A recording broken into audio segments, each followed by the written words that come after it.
შემოგვიერთდა ჰოსპისი ფერიცვალების აღმასრულებელი დირექტორი მარიამ ფალავანდიშვილი. გეტყვით, რომ ჰოსპისი ეძებს ახალ კადრებს, რომლებიც ჩაერთვებიან ზრუნველობით პროცესში და ბევრ ადამიანს შეუსუბუქებენ თავიანთი დახმარებით რთულ პირობებს. თუ როგორ შეიძლება ამ პროგრამაში ჩართვა, უფრო მეტ სტუმარი მოგვიყვება. მარიამ, დილამშვიდობისა, ძალიან დიდი მადლობა ჩვენთან სტუმრობისთვის. დილამშვიდობისა. მოგესალმებით, დილამშვიდობის, დიდი მადლობა მოწვევისთვის. დიახ, ვიდრე ვთქვათ, ჩვენ უშუალოდ გადავალთ იმ თემაზე, რომ აი კადრების მოძიებასთან დაკავშირებით დაგისვამდა ჩეკითხვებს. კიდევ ერთხელ მოკლედ რომ შევახსენოთ ჩვენს მაყურებელს ჰოსპისი ფერიცვალების მისიაზე, მიზანზე, მის ფუნქციაზე, რას აკეთებს ჰოსპისი ფერიცვალება ჰოსპისი. ბატონო, ისე ჰოსპისი ფერიცვალება დაარსდა უკვე დიდი ხანია პატრიარქის ლოცვა-კურთხევით 2003 წლიდან არსებობს ოფიციალურად. დაარსდა ფერიცვალების მონასტერთან, დედა მარიამი იღუმენია მარიამი იყო ამის ფუძემდებელი, მონაზვნებთან და სხვა თანამოაზრეებთან ერთად. და 20 წელია ჰოსპისი არსებობს და ერთგულად ემსახურება ყველაზე გაჭირვებულ ადამიანებს. ანუ ეს არიან მარტოხელა მოხუცები, უკურნებელი სენი დაავადებული ადამიანები და უშუალოდ გარდაცვალების პირას მყოფი ადამიანები, რომელსაც განსაკუთრებულად ჭირდებათ ნუგეში. ჰოსპის აქვს რამდენიმე მიმართულება, არის პატარა სასნეულო სახლი მონასტრის მიმდებარედ, რომელიც 6 პაციენტს ემსახურება 24 საათის განმავლობაში. აი ყველაზე მძიმე ვინც არის ჩვენი პაციენტებიდან გადმოყვავს და ჩვენთან მოვლით. აქვს შინმოვლის სამსახური, ამჟამად დაახლოებით 100 ადამიანს უვლით ბინაზე. და გვაქვს ასევე სასწავლებელი, სადაც ვამზადებთ იმ კადრებს, რომლებმაც მე ჩვენთან უნდა იმუშაონ.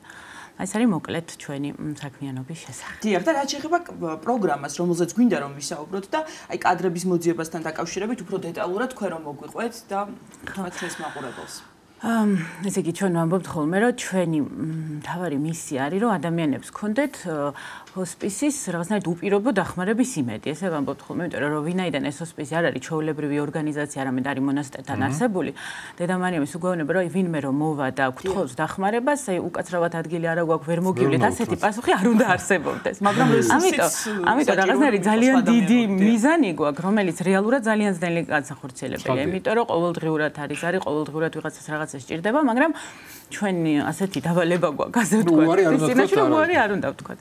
და აუცილებლად რამენაერად უნდა დავეხმაროთ. ან რჩევით, ან კეთილი სიტყვით, ან მივიდეთ, ერთჯერადად მაინც მივიდეთ, ან რამდენჯერმე მაინც მივიდეთ. მოკლედ, ამოცანა არის ძალიან დიდი და ამისთვის აუცილებლად გვჭირდება ადამიანების დახმარება. ამჟამად 35 ადამიანი ვართ, ანუ ცოტანი არ ვართ თითქოს, მაგრამ საჭიროება არის ბევრად უფრო მეტი და რეალურად იმ საჭიროებას, რაც არის დღეს საქართველოში, ვერანაირად ვერ ვფარავთ.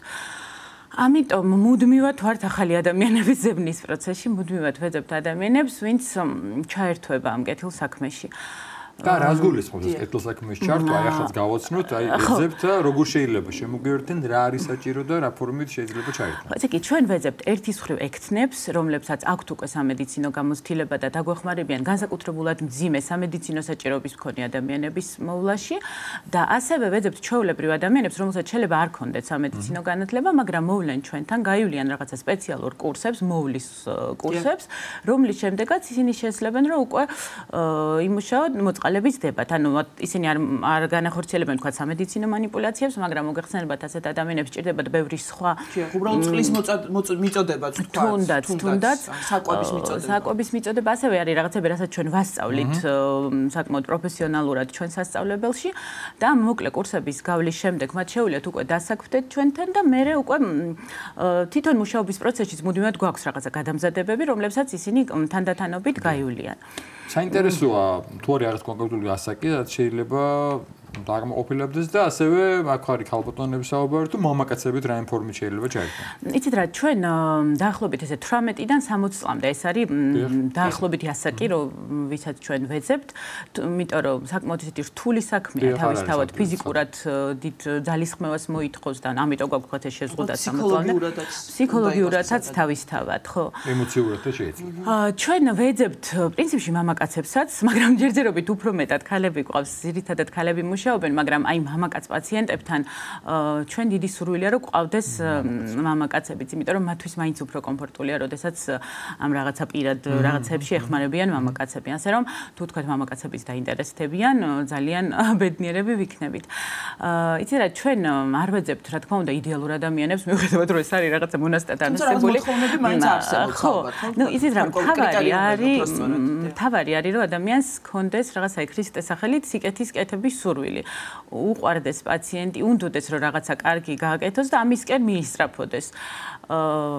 რაღაცა თავისთავად ასეთი არავინ არ იბადება, მაგრამ აი რაღაცა ეს სურვილი თუ გააქვს, ეხლა ჩვენც ვინც იქ მუშაობთ, უბრალოდ ეს სურვილი გვაქვს და ამისკენ მივდივართ. ასე რომ ადამიანებს ვისაც რაღაც აი ამ ეს მიმართულება აქვს და ეს სურვილი აქვს, აუცილებლად შესწლებენ ამ ყველაფრის გაკეთებას. რაღაც მინდა კითხოთ ეს რა გამომართოთ, რომ შეიძლება გონია ხალხადაში თუნდაც არ არის ეკლესიური არიან რეულის წევრი, არ იცის წესები და გონია რომ თუ რადგან მონასტერთან ასოცირდება ეს ჰოსპისი იქნება, აუცილებლად მას მოთხოვნა რომ რაღაცა წირვაზე იდგეს, ლოცვაზე იდგეს, ეზიაროს აღწერება ჩააბაროს. ცხადია ეს ვალდებულება და მოთხოვნა არ არის, ეს არის სურვილის შემთხვევაში. ეს არის ცალკე, ეს არის ტაძარი, როდესაც არსებული ჰოსპისი და მას არავინ არ დააძალებს ძალით მორწმუნეობას ხადია და ეკლესიურობას. რა თქმა უნდა, არა, ეს მოთხოვნა არა გვაქვს, არავის ახამაც ვერავის ვერ დააძალებ, რა თქმა უნდა, პირადი არჩევანია.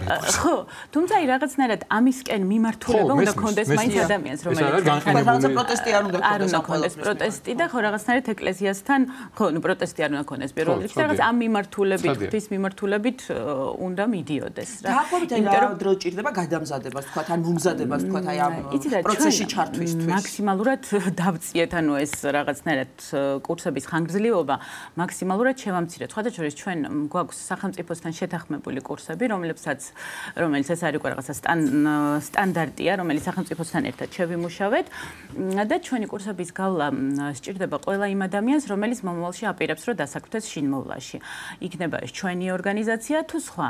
ეს არის სულ ორკვირიანი კურსი, ანუ ეს პირველი გადამზადება არის 2 კვირა, ანუ ჩვენთან მოდიან 2 კვირა გადიან ამ კურსს, შემდეგ არის 2 კვირა სტაჟირება, ეს არის უკვე რაღაც ანაზღაურებადი სტაჟირება და მერე შეუძლიათ რომ უკვე ჩაერთნენ ჩვენ სამუშაოში. ხო, ისიც მინდა აღვნიშნო, რომ მიუხედავად იმისა, რომ ეს არის საქველმოქმედო ორგანიზაცია, როგორც მოგახსენებთ, ანუ პაციენტებს ჩვენ ვემსახურებით უსასყიდლოდ, ანუ ეს ჰოსპისის არის უსასყიდლო, თვითონ ჩვენთან დასაქმებულ ადამიანებს ჩვენ ვუხდით ხელფას, ანუ ანაზღაურება აქვთ იმის ხარჯზე, რომ ჩვენ გვეხმარება საპატრიარქო და გვეხმარებიან ადამიანები რაღაცა მუდმივად შემოწირულობები. თვითონ მომზადების კურსებიც მომზადების კურსები არის უფასო, ანუ ამაში არაფერს არ იხდიან. აქ შემდგომ მოგიხსენებათ და შემდეგ უკვე არის ანაზღაურება. ასე ვთქვათ, ეს არის ყოველდღიური საქმიანობა თუ არის ეგრეთ წოდებული ცვლილები, როგორც დაუშვათ არის. ისეთ როგორ არის, რამდენიმე ვარიანტია ჩვენთან დასაქმების. ერთი არის, როდესაც ადამიანი მუშაობს შინმოვლაში, როგორი 10-დან 6 საათამდე შაბათ-კვირას ისვენებს და დღის განმავლობაში მიდის რამდენიმე პაციენტთან.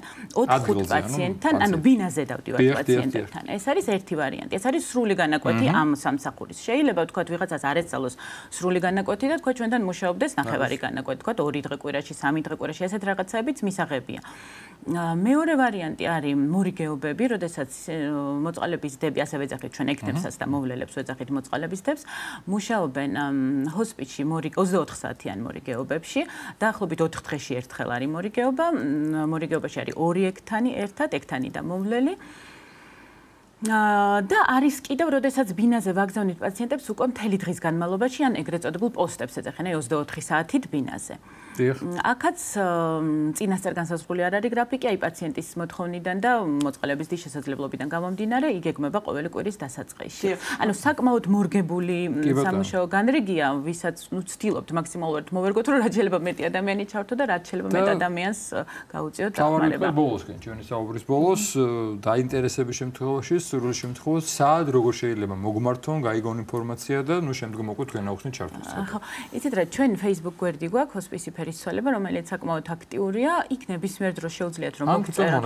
ან თვითონ მონასტერში, ხშირად ესეც ხდება ხოლმე, რომ ფერისცვალების მონასტერში თვითონ შეუძლიათ მოვიდნენ და ფერისცვალების ტაძრის შესასვლელთან არის ჩვენი პატარა ჰოსპისი, რომელთანაც პირდაპირ შეუძლიათ დაგვეკაკონოთ. და აი ამ პროგრამას ხო რაღაც ვადები აქვს კონკრეტული თუ რაღაცა დროში გაწევრად? საერთოდ ამ თვითონ ამ სწავლებას ჩვენ გვაქვს ხოლმე ძირითადად 3 თვეში ერთხელ. თუმცა ვინაიდან ძალიან უგჭირდება კადრები და ეს 3 თვედაც და არ გვინდა ხოლმე თუ შეიკრიბება ჯგუფი, შეიძლება უფრო მალე ჩაუტაროთ, ან ინდივიდუალურად ჩაუტაროთ, რომ რაც შეიძლება მალე ჩავრთოთ. ჩვენ რამდენი ხანია ჩართული ხართ ამ კაცობრიობაში? მე დაახლოებით 8 წელია.